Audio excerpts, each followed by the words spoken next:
I think Wright State is special. You know, it's like a family. You know, all the coaches get along.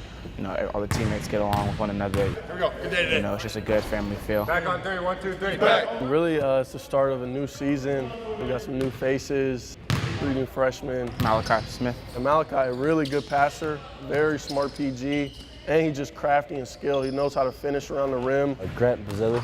Grant is just a talented big man that could really stretch the floor and shoot, very skilled. Skylar Potter. His athleticism is very impressive, and it's definitely going to bring a different aspect to our game because we're trying to get out and run more. Just really starting workouts 4 days a week, and we're lifting as well. So it's a new group of guys, a new team. Every year is different, so just got to get these guys ready for the upcoming season. So today, Cole put me through a little ball handling workout and shooting workout. My foot's been bothering me. I heard it the second to last game of high school, so just kind of trying to get that right before we really jump in full speed.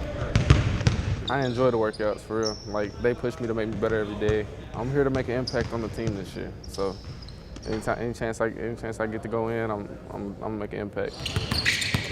I'm excited to see what this team can do. We want to achieve the same goal that they did last year, and hopefully I can help with that. Gentry crossover dribble, rises for the 3. Yeah. He's got it. I'm excited just to play in the Nutter Center, just go down there with a bunch of Wright State fans. They got a great support group. I'm in a couple games here.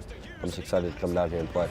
These guys are new environment to them, and so really we're just trying to get them to be more comfortable around this whole experience and really just bring them under our wings and just help them get more acclimated to a whole different step for their basketball journey and really just getting them ready for this season because we're definitely going to need them.